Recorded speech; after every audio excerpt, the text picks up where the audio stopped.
My baby told me with a sigh, saying words that came across as a doubt.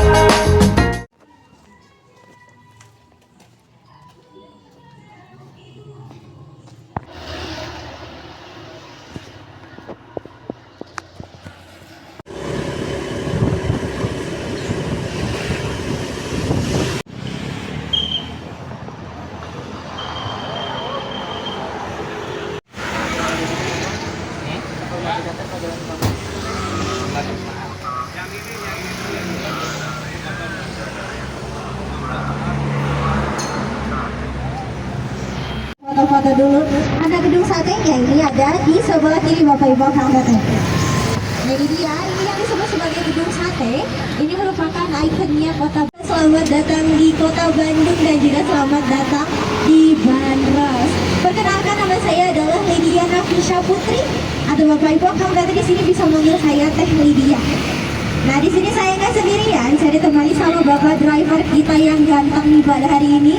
Namanya adalah Pak Tosin. Coba dong kita say hi dulu sama Pak Tosin. Hai Pak Tosin. Oh, makin bagus. Makanya disebut sebagai rumah hantu kentang. Nah, kebetulan rumah hantu kentang ini digentayangi oleh hantu anak kecil. Karena hantunya ini anak kecil yang suka nangis, nanti dicariin sama hantu kentang.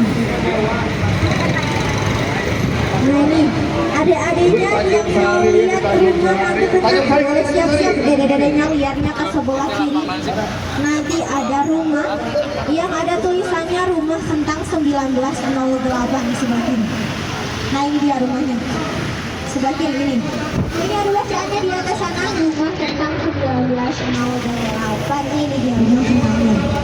Dari rumah kentang sekarang yang pengen jadi tentara boleh nengoknya ke sebelah kiri, ada banyak peralatan perang sama tenda di sebelah kiri. Bahkan Semarang itu pintunya yang 1000. Kalau di kota Bandung itu justru jendelanya yang ada 1000. Nah ini dikenal dengan istilahnya adalah DPO atau Departemen Van Oorlog. Nah ini adalah Departemen Peperangannya tentara Hindia Belanda di zaman dahulu. Departemen peperangannya tentu saja di sebelah kanan. Ini dulunya dikenal dengan Insulinde Park dan sekarang sudah berubah namanya menjadi Taman Lalu Lintas Bandung. Nah ini merupakan taman rekreasi dan edukasi yang cocok sekali untuk anak-anak. Iya, ada kereta api juga di sini. Bahkan nanti juga kita bakal lihat ada pesawat tempur di sini. Ini ada pesawat tempur di sini. Nah, kalau pengen lihat pesawat, coba nih dedenya lihatnya ke sebelah kanan sini ada pesawat yang warnanya biru. Ini iya. Ini pesawat asli. Nah, ini namanya adalah pesawat tempur F5 Tiger. Nah, itu merupakan pesawat tempur yang asli. Nah, tapi sekarang sudah tidak dipergunakan lagi, makanya dipajang di Taman Lalu kali yang sempat menjabat sebagai Gubernur Jawa Barat, yaitu Bapak Ridwan Kamil ya guys sekali. Nah, Bapak Ridwan Kamil ataupun Kang Emil adalah alumni dari sekolah yang ada di sebelah kiri, yaitu SMPN 2 Bandung yang sudah dibangun sejak tahun 1913, ada tulisannya di sebelah kiri. Lalu 10 tahun kemudian dibangun sekolah yang ada di sebelah kiri, yaitu SMPN 5 Bandung.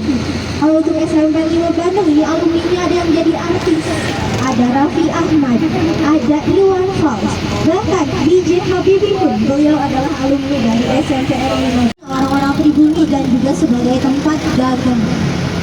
Nah, karena orang-orang pribumi itu di zaman itu nggak rela, nggak pengen tanah Bandung Selatan akan jatuh ke tangan orang-orang Belanda.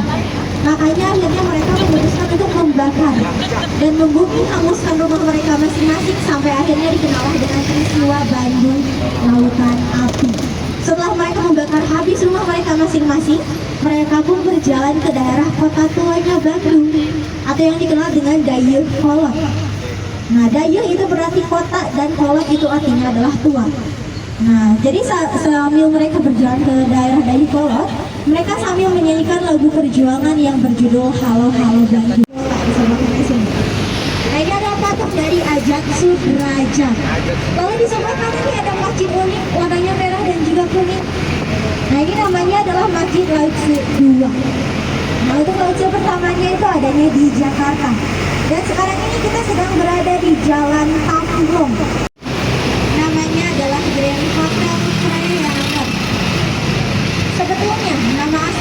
hotel ini adalah hotel Priangan. Diambil dari kata Parahyangan yang berarti tempat bersemayam para dewa dan dewi. Nah ini dia, ada tulisannya BDG 0 artinya adalah Bandung 0 km. Nah, CLN 18 artinya Ciledug 18 km dan PDL 18 artinya adalah Padalarang 18 km.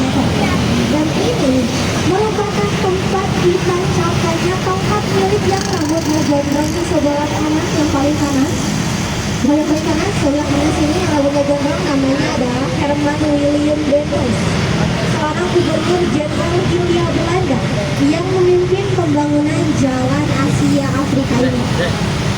Nah jadi sambil menancapkan tongkatnya, gubernur ini berkata, usahakan jika saya kembali ke sini, tempat ini sudah menjadi sebuah kota lama di kota Bandung. Kalau tadi didesain oleh Insinyur Soekarno, kalau ini pernah diinapi oleh Insinyur Soekarno. Namanya ini adalah Hotel Savoy Holman. Lalu di sebelah kiri ini ada supermarketnya orang-orang Belanda di zaman dulu. Di sebelah kanan ini ada Museum Konferensi Asia Afrika. Nah di sebelahnya ini ada gedung mereka yang dulunya digunakan sebagai tempat hura-huranya orang-orang Belanda. Tapi yang sekarang hura-hura di sini bukan lagi orang Belanda, melainkan para hantu Bandung yang muncul dari sebelah kanan. Ternyata udah muncul ya, ada hantunya.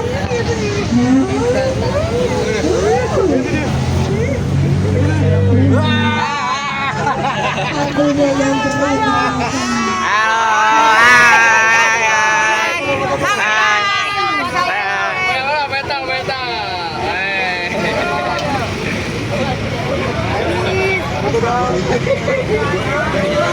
Gacor gini, ah. Ganti dong. 1, 2, 3.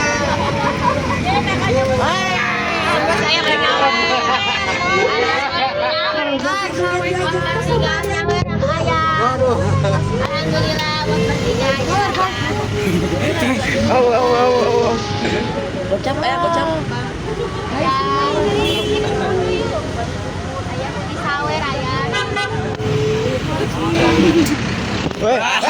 Langsung sentuh atau ah. Gocap, ayo gocap. Gocap mah, gocap. Ambil ke jalan Asia Afrika.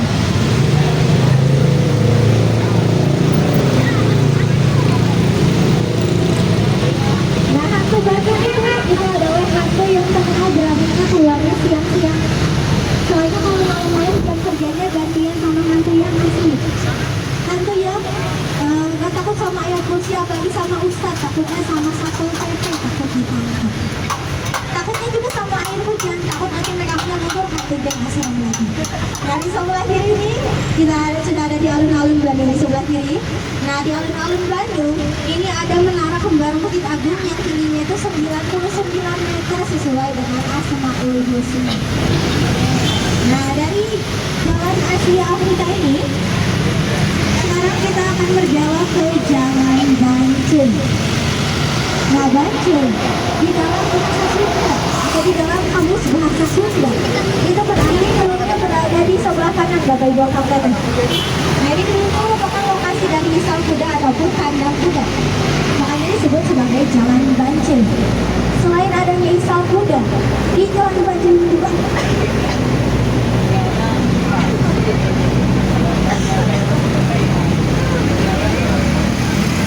di Jalan Bancai ini juga ada situs sejarah, namanya adalah Penjara Bancai di sebelah kanan Bapak Ibu Kapten.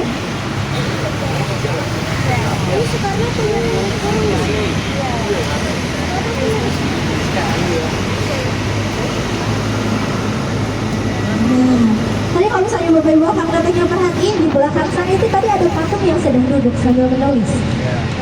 Yang pertama kita yang sempat dipenjara di sel tersebut selama kurang lebih 1 tahun 2 bulan namanya. Jadi selama kurang lebih 1 tahun 2 bulan, Bapak Insinyur Soekarno itu mendekam di sel yang ukurannya hanya 2,5 meter dikali 1,5 meter saja. Jadi kalau misalnya Bapak Ibu Kapten penasaran pengen lihat selnya Bung Karno itu di zaman dulu seperti apa sih? Nah Bapak Ibu Kapten bisa masuk ke selnya Bung Karno itu tanpa dipungut biaya sama sekali. Menguji atau akan mengurangi stabilitas kedudukan kolonial di kota Bandung di Indonesia. Makanya akhirnya Insinyur Soekarno ini di penjara di Banjar. Nah, beliau itu ditangkap saat sedang berpidato di Yogyakarta. Lalu ditangkap dan dibawa ke kota Bandung, dijebloskan ke penjara Banjar selama 1 tahun 2 bulan. Nah, buat bapak ibu atau ibu-ibu yang khususnya di tempat belanja di sebelah kiri ada pasar baru. Nah, kalau ke pasar baru tinggal ke sebelah kiri sini aja. Ya, ini adalah pasar barunya kota Bandung. Kalau ada pasar baru itu pasti ada pasar lama, betul sekali. Makanya pasar baru itu walaupun udah lama tapi namanya tetap aja ya pasar baru. Itu karena pasar lamanya dulu dibakar oleh seorang bernama Munada. Kereta api di sebelah kiri nih. Nah, kereta api yang kita lihat di sebelah kiri ini nyambung dengan jembatan yang nanti akan kita lihat di depan. Jembatan ini hanya bisa nyebut P, nggak bisa nyebut F, diganti pakai P. Orang sana nyebutnya itu jembatan viaduk atau viaduk. Padahal namanya adalah jembatan viaduk. Nah, jembatan ini ada di depan Bapak Ibu Kang Teteh hanya ada di 5 kota besar di Indonesia. Hanya ada di kota Bandung, Surabaya, Yogyakarta, Jakarta, dan juga Medan. Apalagi buat yang suka nonton film preman pensiun udah nggak asing lagi sama tempat ini. Ini adalah markasnya ABC atau Academy of Bandung Copet. Markasnya Bos Saeb, Bos Copet itu ada di bawah jembatan viaduk markasnya. Nah, tadi kita sudah membahas Insinyur Soekarno di penjara di Banjar. Adalah pengadilannya Insinyur Soekarno di zaman dulu. Sekarang disebut sebagai Gedung Indonesia Menggugat. Namanya adalah Gedung Pelangwa yang berarti pengadilan di dalam bahasa Belanda. Nah, disebut sebagai Gedung Indonesia Menggugat itu karena sesuai dengan judul pembelaannya Insinyur Soekarno yang berjudul Indonesia Menggugat. Lalu sekarang kita berada di Jalan Wastu Kencana. Di sebelah kanan Bapak Ibu Kang Teteh, ini ada Balai Kota Bandung, atau orang Bandung biasanya menyingkatnya itu jadi Bangkok. Nah, di Balai Kota Bandung ini ada berbagai taman tematik, ada Taman Nagiri, Taman Sejarah, ataupun yang terkenal namanya adalah Taman Gembok Cinta. Nah, konon katanya nih kalau misalnya Bapak Ibu Kang Tetehnya pengen langsung nih sama pasangannya, tinggal nulisin nama Bapak Ibu Kang Teteh di sana pasangan di Gembok Cinta tersebut. Terus Gembok Cintanya tempel di Taman Gembok Cinta. Nah, konon katanya nanti hubungannya akan langgeng. Nah, selain juga di sebelah kanan Bapak Ibu Kang Teteh ini namanya bernama Gedong Papak. Disebut-sebut sebagai Gedong Papak karena dulunya ini digunakan sebagai tempat pengepakan kopi. Makanya disebut sebagai Gedong Papak. Nah, Gedong Papak ini merupakan gedung milik seorang kaya raya di zaman dulu. Saking kayanya beliau ini sampai dijuluki sebagai Tuan Mama. Karena beliau merupakan pemilik dari lebih 50% tanah yang ada di kota Bandung. Jadi dulunya lebih dari setengahnya tanah yang ada di kota Bandung itu adalah milik dari Andres de Wilde. Nah, saking kayanya beliau, nanti di depan kita akan lihat di rumahnya Andres de Wilde di sebelah kanan Bapak Ibu Kang Teteh. Nah, ini adalah rumah dari tuan tanah di zaman dahulu. Nah, ini adalah rumah dari pemilik lebih dari 50% tanah yang ada di kota Bandung. Dan yang sekarang beruntung untuk menempati rumah dari Andres de Wilde itu adalah yang menjabat sebagai Pangdam 3 Siliwangi, yaitu Mayor Jenderal TNI Dadang Arif Abdul. Nah, di sebelah kanan ini ada bangunan berwarna putih, namanya adalah Gedung De Brigade, yang berarti gedung 3 warna. Tapi kenapa ternyata warna putih saja? Dikatakan sebagai gedung 3 warna itu karena menggambarkan bendera Belanda yang warnanya ada 3, yaitu merah, putih, dan biru. Makanya disebut sebagai gedung 3 warna. Nah, gedung 3 warna ada gedung De Brigade, itu dulunya merupakan radio tempat diumumkannya proklamasi kemerdekaan di tanggal 18 Agustus di tahun 1945. Jadi di kota Bandung itu proklamasi kemerdekaan diumumkannya keesokan harinya setelah dibacakan di Jakarta. Nah, makanya untuk mengenang peristiwa yang ada di radio De Brigade ataupun gedung De Brigade, Bapak Ridwan Kamil ataupun Kang Emil ini membuat taman tematik.